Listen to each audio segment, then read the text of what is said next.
From Montana's news leader, this is the MTN 530 News. Good evening, everyone. Thanks for joining us tonight. I'm Russ Riesinger. Tonight, the nation's still waiting to find out who the next president will be. Very quickly, we want to get you up to date on how the race currently stands. The electoral count still the same as it was this time last night. Democrat Joe Biden leading President Trump 253 to 213. What has changed is that as the vote count continued overnight, Biden also took the lead in Pennsylvania and Georgia.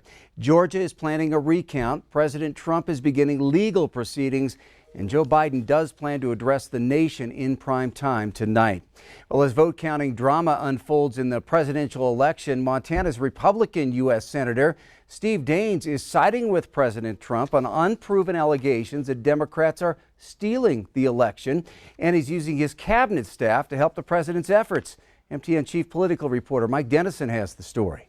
Senator Daines sent out a text message Thursday night that said Dems are stealing the election and asked for donations to, quote, fight back now, unquote.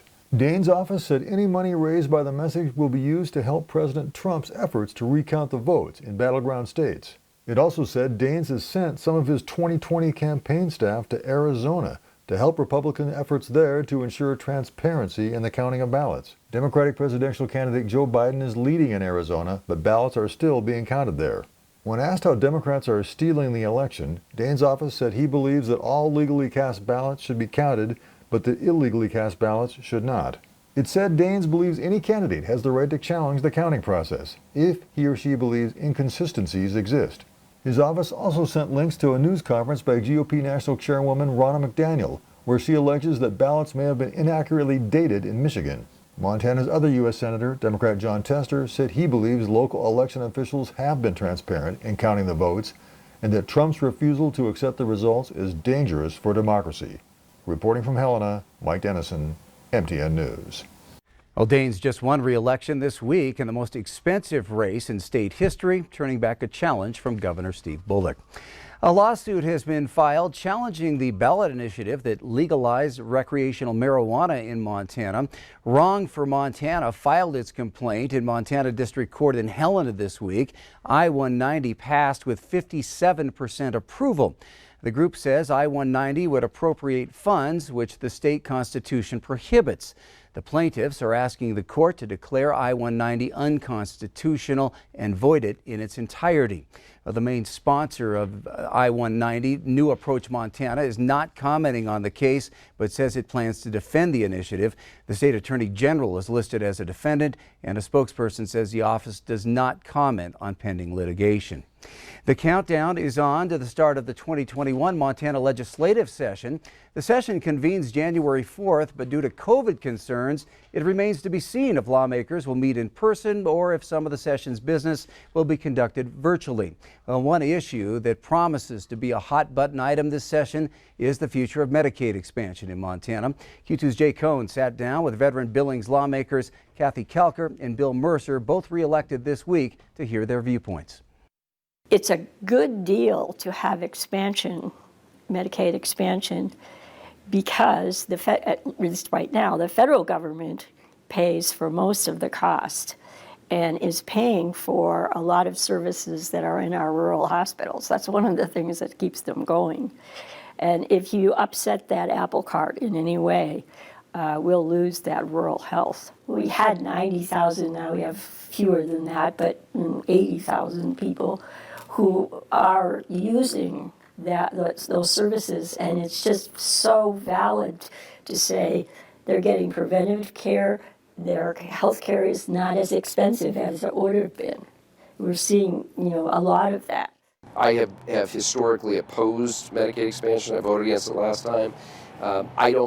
I don't think we can afford it, but obviously there are a lot of people that disagree with that position, including the governor, who said, the governor-elect, who said that he didn't favor getting rid of Medicaid expansion. But I think we got to take a really hard look at how it's working, and particularly things that we can change. I think we should take a fresh look at that.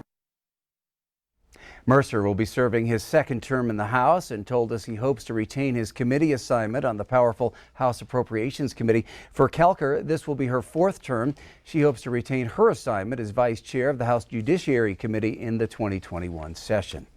Another 12 deaths to report across Montana today due to COVID-19 related illness, and active cases climbed over 12,000. The latest deaths this afternoon, 2 in Silverbow County, 1 in Powell County. MTN now reports 455 total deaths. Also another 986 positive cases reported today, with 105 of those here in Yellowstone County. The Department of Corrections announced this morning that 2 of the recently reported deaths were Montana prison inmates. 1 inmate from Montana State Prison in Deer Lodge died on October 24th. The other from Crossroads Correctional Center in Shelby died on October 31st. All right, turning to Chief Forecaster Bob McGuire now. Bob, all is calm right now, but Mother Nature looking to deliver another big blow this week. Yeah, I'm afraid she's going to jump in on us with both feet. It's just going to be a significant event. Let me show you what's happening out there. This is just the threat board. Take a look at this. It's starting to fill in across the region. Most of this starts on Saturday, goes into Sunday and Monday. But we have winter storm watches, winter storm warnings, and yes, that's a blizzard warning. We're looking at maybe up to 24 inches of snow in that blizzard warning with 55-mile-per-hour winds. Think there'll be some drifting and blowing snow? Yeah, I think so. Here in the Billings area, we're talking, especially in south central Montana, probably more like 4 to 8 inches of snow. And in Billings specifically, here's what all of our computer models that estimate snowfall say. 3 of them are coming together. That would be the Euro, the GEM, and also looks like one of the GFS is starting to come together. They're saying about 5 inches of snow moving in. The other 2 are a little understated, so we're probably just going to go ahead and ignore those. So here's the way the thing's going to play out. Here we are, warm conditions here on today, and then most of Saturday looks pretty good. But by Saturday night, here comes the rain showers moving in. By Sunday morning, it all changes to snow. The snow sticks around throughout a good portion of Sunday. Then by Monday, the whole thing kicks out of here. And we'll have the rest of the week's forecast in a few more minutes. Russ? All right, thank you, Bob. And Billings, members of the Yellowstone County Continuum of Care are providing a warm place to stay during winter, also a place to quarantine the homeless population. Off the Streets will open on November 13th at the former Western Inn Motel from 7 a.m. to 7 p.m. daily. This is a last resort if other shelters are not available. Well, historians, educators, and proud Montanans gathered at the state capitol to honor the 2020 Montana History Teacher of the Year. And that teacher from right here in the Magic City.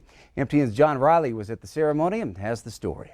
Abby Kochel is the 31st educator to receive the honor of Montana History Teacher of the Year. At a socially distance-mindful event, Kochel received a plaque honoring the recognition and $4,000 from the Montana History Foundation, Sons and Daughters of Montana Pioneers, and the Montana Television Network to use for her classroom. Kochel says she loves being a teacher and informing students about the history of the state. I love seeing the kids get something. When they're like, oh, I didn't know that before, and then they're like, oh, I get it now, or I see it, or I understand. That's huge to see that recognition in their eyes. The event coincides with the anniversary of Montana becoming a state. Usually the teacher would ring in the occasion with the centennial bell, but due to COVID limitation, a cowbell served as a stand-in.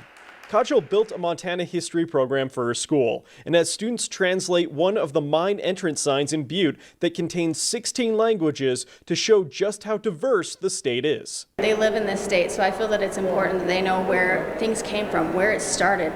Obviously, the Native Americans were the first people here, and when the immigrants came over and took over their land, it impacted them, but it also impacted the immigrants coming over. The people that inhabit the state play a big role in what makes Montana, Montana. And it's teachers like Abby Kochel that make it the Treasure State. Reporting in Helena, John Riley, MTN News. Thanks, John. Up next here on Q2. I thought it was over. I just said, well, goodbye world, you know. A Billings teenager has quite a story to tell after surviving a plane crash in the Montana mountains last summer. That's coming up next on the MTN News at 5:30.